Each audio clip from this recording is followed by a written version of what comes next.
don't negotiate properly at the EAC Council of Ministers to protect our farmers, because it's possible to exempt and say for this particular product, our country is disadvantaged and we need to levy duty so that what is coming from Tanzania becomes more expensive to protect our local farmers. It is that what I wanted to know is what would you do now to negotiate better? Do you have the appropriate negotiation skills to go and negotiate for Kenya? Through the Speaker, actually what is happening normally when the two parties that are supposed to be enjoying their own sovereignty are involved, what you do, you really have to have the skill of communicating, negotiating, consulting, so that at least you come to an agreement on give and take. Because I personally feel there's nothing impossible when the willing heart sit. And of course, we already know so much of what is happening in the world has come out of negotiation, consulting, reviewing. So if I happen to be appointed to this docket, that will be my work. I will make sure the partners, my equals in those countries, are able to agree. We can share the report because I know we are beginning from somewhere. We are not starting from a plain ground. Actually, we will have the concept of what may have happened, and then we discuss based on that to do give and take so that our own customers, our own, because of course something, when a product comes cheap, it is good to their customers, but bad to the producer who is doing the same locally. So what we need to do is, we need a situation where the producer does not take advantage of the consumer, and the consumer as well do not suffer, but again are able to accommodate and get these products at a price of give and take. And for Kenya, definitely being a Kenyan representative at that time, if that time come to pass, then it will be my role to get into the trade, negotiate with those people, agree, of course, as consulting also with our own farmers on something that we will put on the table as they put theirs. So we agree finally on what the policy that would govern that free trade without disadvantaging any part of the country. Next. Your questions? Then only one of the Azimio is left. Yes, go ahead. Through the chair, through the Speaker, that was then. That was then that I was among the panelists that were able to choose the deputy party leader of our party person then. Actually, you know, sometimes you work things as they appear on the table. I did fairness. Every party that was there had their representatives. They had their candidates also wanting the same. So there was no way I would take over. It's only issues that, as you said, issues on the table. We agreed, and we said the parameters of somebody who would suit a running mate should be like this, and those are the binding grounds through which people were vetted. And the person we got had what it took, because it was not the ODM that picked, it was all political membership that decided the vet. I was only one person from ODM, the rest are from the other representative of the parties. So I tell you, whatever happened, happened because there were benchmark through to operate. I was right at that time. In any case, it was a political decision. Yes, thank you. Yes, Junet? Mr. Speaker, just to add to it, actually, I'm the one who appointed her to that committee. And I was satisfied with her work. She did a fantastic job. But anyway, that's beside the point. No, Kalonzo was going to become the president, up and belly.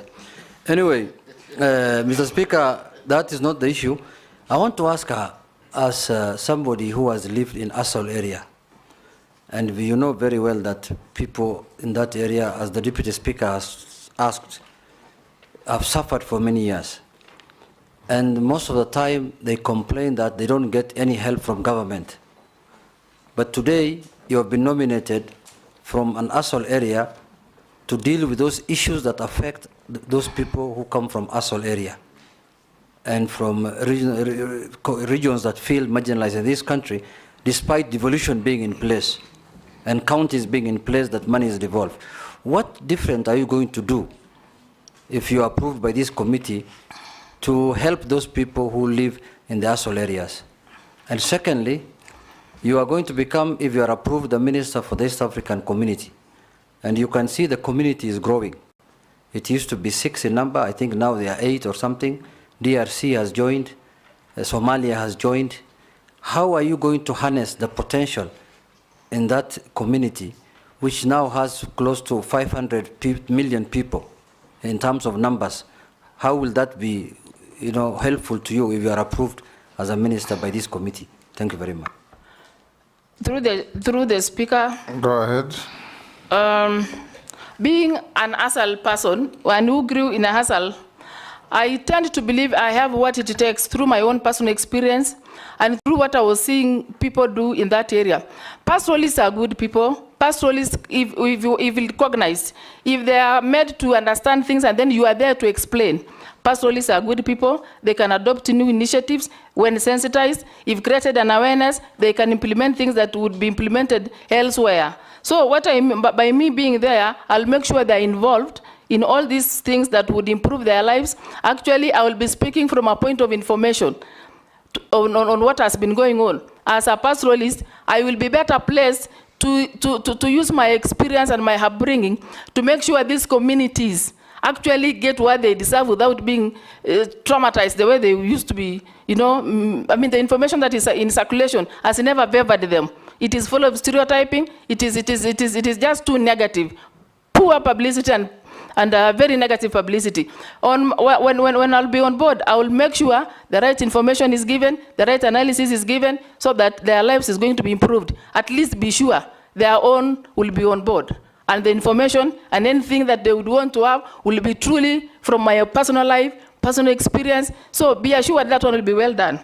Now, on the side of the growing economy of East Africa community, just as it is always written in the world of economy, you need numbers to grow the economy. You need a population that would do production. You need, again, a population that would consume what is produced. So if we grow and grow more, that will be to the advantage of the community, because we will have many targets around, they will have many supplies, we will have the mode of trade will really be up to it, because the people that will be producing and the people consuming and the people trading across each member state will be a good population that will grow economy in terms of value. Thank you, Beatrice. Now we'll take batches of 2 or 3, then you answer. I'll start with Naisula. One question. Thank you, Speaker. I want to know from the nominee, in case you're approved by this committee and the National Assembly, how you will walk the tight balance between protecting the interests of our country while at the same time taking care of the interest of the community. There are allegations and misconceptions or conceptions that, Kenya and other countries in the community compete, like Tanzania, DRC, Somalia, on other interests. So how will you walk that tight balance between the interest countries and the community's interest?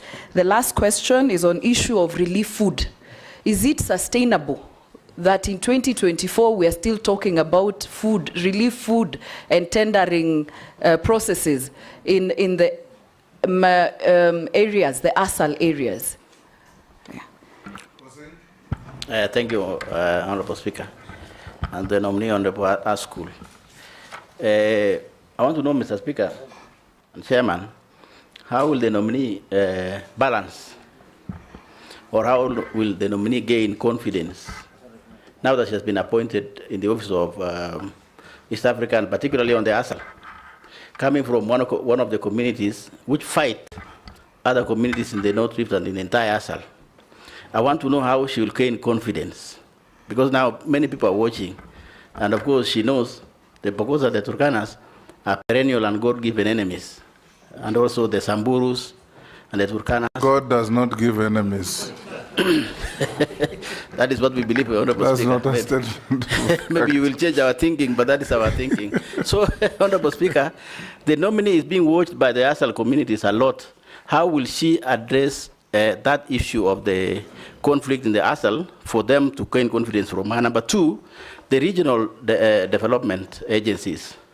These regional agencies, Honorable Speaker, there's been a thinking that these regional agencies are doing what counties are supposed to be doing. They should have actually disappeared and or work for counties. Now that they work in national government, and perhaps now and in this case, should Parliament approve her, they will work under her. She comes from the counties that believe that this agency should work for counties. What is her opinion, Honorable Speaker, on these regional agencies? Yes, nominee, we'll take Gikaria, or you'll rest a bit. Okay, answer those two. Thank you. Through the Speaker. And relax, don't be tense. Don't be... I'm okay, Mr. Yes, just Speaker. relax. I'm okay. And answer the questions as they come. Mr. Speaker, I was only thinking that once there are 4 questions and then I answer that one, then invite another Now one. answer Naisula's 2 questions and Posing's question. Through the chair, the question by Mheshimiwa Naisula is on the country interest versus the community interest. Above all, I acknowledge the fact that the country is the appointing authority. And within the appointing authority, there is sovereignty of Kenya that needs to be protected. There's political interest of Kenya that needs to be protected. And I equally believe even those that are representing the community elsewhere have their own thing to protect.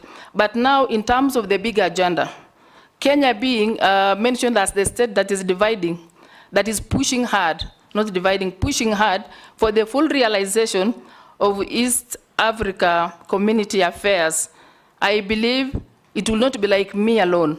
We will consult with the other teams. We will work on a joint decision. We will collaborate on affairs that would add value to the growth. Because at that time, it will not like I will be favoring them and disadvantaging the country, or disadvantage the country and favor them. Whatever way, I will be firm in terms of what is good for all of us as a country and as a point that would propel the growth of the community. So I will make sure it is balanced, but of course underneath, I will also know I have to protect the interests and the sovereignty of the Republic of Kenya. On relief food. On relief food, whether it is sustainable.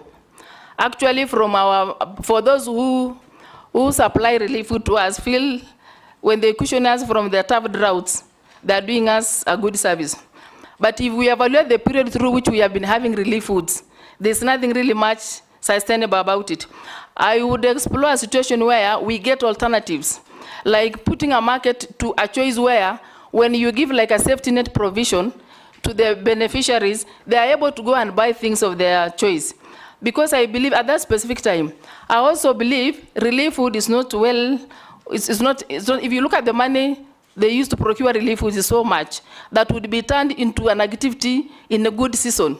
Like for example, if we have it's only in bad weather that relief food are important. But in good weather, the same money would be turned into an activity that would sustain the people positively in terms of investing food production, investing in the know-how, and how people would cushion themselves from the effect of the drought.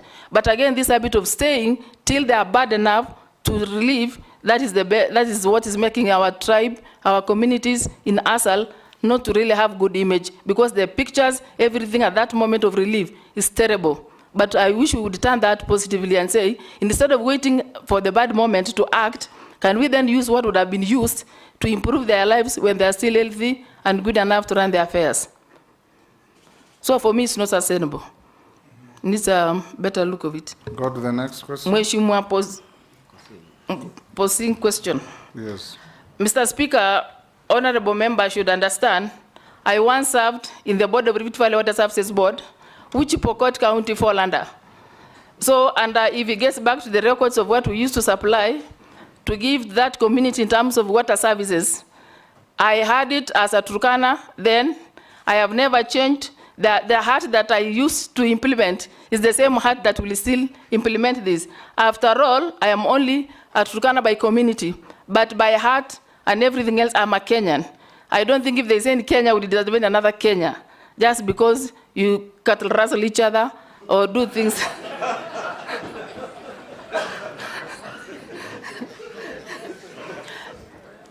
Point 2, on regional development agencies. My take of this is the regional development agencies have mandate that they had before devolution. But in the event that some of their functions are overlapping with counties, I would want a situation where we will look at what exactly are the regional development authorities doing as a role, vis-a-vis what counties are implementing. Because being a regional development agency, for example, let me use one that is in my place and my Mheshimiwa Posing's place, called KVDA. KVDA crosses 3 counties or 4. In this regional development, we always believe the project that will be implemented cuts across those counties. So that means if we talk of what people had proposed that the devolved function should be handed over to the county, in a situation where one project is cutting across 3 counties, which county in particular do you devolve this function to?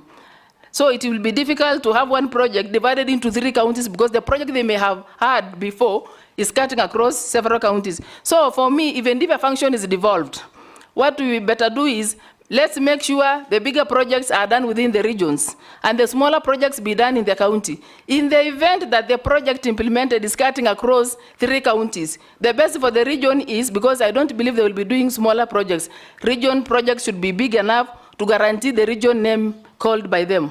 So I think what we need to do is, if it is cutting across counties, then it is the representative of those counties that should be incorporated in the management of the region. That is my take. Other than saying, let's keep over everything and make sure it goes down. We also have to look at the capacities of counties. What counties can do, we'll allow them to do. What they can't do, we then, because that the devolved function does not really make a county different from national, because they are still under the central government, they are still under the regional government. At least at the end of the day, we need to regulate the policies, framework through which they will be operating. And for me, regions should be there to undertake big works, and if they do small works, then they better devolve. But if they are going for big projects that are cutting across counties, that incorporate other development activities beyond in a big way, then we need to maintain them. And in the event that there is need for counties to be involved, then let the representation of county be in the policy level of that regional thing. So that is what I would say. Can I make a follow-up question? That does not forfeit my opportunity to ask my question. Nominee, I hear you speak passionately about regional development and that they should go ahead. But you see, there is a framework in law. The counties are formed by the Constitution, and then you have the Regional Development Act, which sets out these regional developments. It is regulated by law. So it is not that your position to say you will allow them to go to do you think there is need to amend the statutes so that we align the operations to the Constitution? Probably that will now give us an idea of how you'll operate if appointed. Do you think there is need for a review, amendment, or even removing the law completely so that you allow the Constitution to succeed because it is the mother law of the land? Through the speaker, sir, I never said I drop, because as we speak, I'm only here to seek the favor of this committee to be appointed. So I cannot go ahead and say it should be removed. I'm here to get that affirmation. My concern is the issue of devolved functions and duplication of services. But having come from a particular background of being a county government staff, I know capacities within counties on what they can comfortably handle and what they cannot handle in terms of the expertise involved, the magnitude of the projects that we may want to realize in regional agencies. My issue is, if the report that is informing this discussion is already on board, because I'm still outside till approved, if the information informing need whether to devolve it or to put it within the state agencies is informing the fact that they should review, why not? They can review the function, they can review balance works, so that now we see whether the information that would be before us would advise otherwise. So for me, I'm not saying we drop or we maintain. I'm only saying if the report informing what is being discussed will favor devolution, devolving, we devolve. It will favor the fact that we need to review activities that are undertaken by the regional development authorities, then we do that. Thank you. Mary Mase, Dawood, and Murugara, in that order. Thank you, through the speaker. Nominee, I want to hear your thoughts on the current East African Community funding mechanism, considering the fact that there are challenges already with the existing funding policy. We have partner states that are not honoring their obligation of remittances. So what alternative funding mechanisms would you be looking at if affirmed to this position? Thank you, Mr. Speaker, sir. To the nominee, Madam Beatrice, I believe you have heard of the Equalization Fund, which was in Article 204 of the Constitution. Since establishment of the Equalization Fund, I believe it is about 14 billion, which has been allocated but has not been disbursed. Recently, in the last parliament, the law was changed from the areas which it was being disbursed to. Now it is going to locations and not counties, as was previously the case.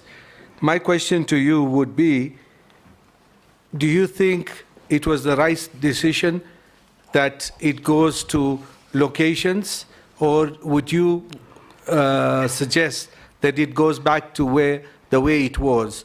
Because there is talk that it will not serve the purpose what it was meant for. So what do you think about it? And where do you think the Equalization Fund should be used, basically? Is it in the water, electricity, roads, health facilities, or where do you think it should be used? Thank you, Mr. Speaker. George Murugano. Thank you. Thank you very much, Mr. Speaker.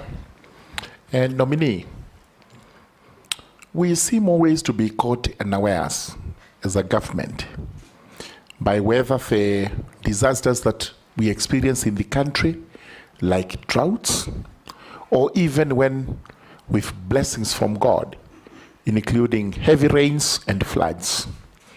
The net effect of both of them is lamentations that we are crying to the world out there to come and help us because we were not ready for this. If we harnessed the rains properly, we would actually possibly ameliorate the effects of droughts drastically. What are you likely to do as the Cabinet Secretary in charge of ASAS as regards all these rains that we experience, which possibly we don't make use of, followed by lengthy droughts where we lose almost everything we own? What policies are you likely to put in place to ensure that there is a balance between the two? Go ahead and answer those three. Through the chair, on the Honorable Mary's question on AU funding, and some of the state members not remitting what they had agreed within the memorandum of partner states. My portion is countries, we can't assume that sometimes when the particular state do not remit, it's their own making sometimes. The issue of inflation and the rate at which economy is moving may not be favoring maybe some of these countries that are not remitting.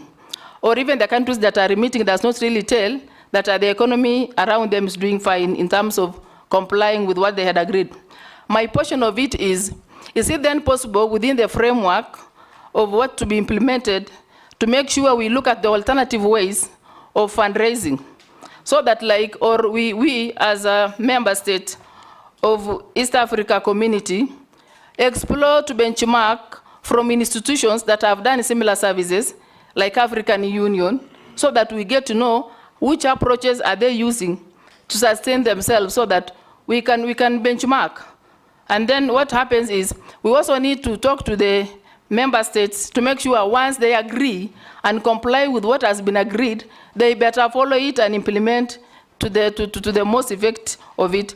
So for me, if a state is not complying by remitting what was meant to be remitted, then it is upon the negotiating team that would be there through East Africa Legislative or through the Council of Ministers at the East Africa Community to engage that country and see why are they not remitting. Because the moment they refuse or they fail to remit what is supposed to be remitted, that probably would mean now the slowing down of activities that would have benefited from the funding. So I think there is need to look for alternative funding. There's also need to look to benchmark on the units that have applied a similar principle and see how we can learn and how to capture some of the things they may have followed and then to sustain themselves. Like, for example, the African Union. approach as a benchmarking unit. That is what I would suggest. Or sometimes we can decide as member states to say, like, this is just about a suggestion, that if there are revenue to be accrued or taxes to be put on any import that is coming from non-East Africa community members, if something is imported outside the membership, is it then, if we agree, put a policy, a framework that would put a small charge that will automatically be put as a finance sustained way within the East Africa community? I'm just proposing that, and I'm suggesting that, which is subject to deliberation within the partner states. Now on equalization fund. Equalization fund, as it was in the provision of the Constitution, was meant to tackle particular basic needs within communities and counties that were not at par in terms of development. For example, counties were supposed to use equalization fund in the provision to do a bit of education, to take care of water, to take care of roads, to take care of health, to take care of electricity. And this money was supposed to go directly to, I assumed it must have been the money for counties. And because of the many things that were not very clear then, it kept not being taken down. My question is, equalization fund, by virtue of their own targets, target a service that touches the life of a citizen of Kenya. So if this equalization fund, because education, as it is as a component in equalization fund, has the Ministry of Education, it has the Ministry of Water, it has the Ministry of Roads, it has the Ministry of Health, it has the Ministry of that leads. So is it then possible to conglomerate all these systems, all these ministries, to talk and see, of course, engaging the legislative arm of government, that is you people here, to make sure the best approach is considered, so that we see, do we have to maintain it this way, or do you have to take this money to the locations? And for me, because it is still a debate, we need to incorporate all the ministries that touch, that their own activity touch on equalization fund.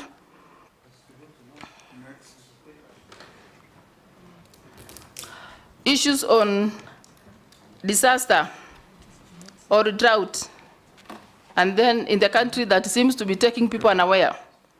Actually, in my view, I feel people are not serious when it comes to handling of disasters and droughts, because I believe there are institutions in this republic that give early warning reports. NDMA gives early warning reports on the potential and the likely effect of the climate and the effects of droughts, all those things. If we would only utilize the report in early enough within the context of early warning to make sure the best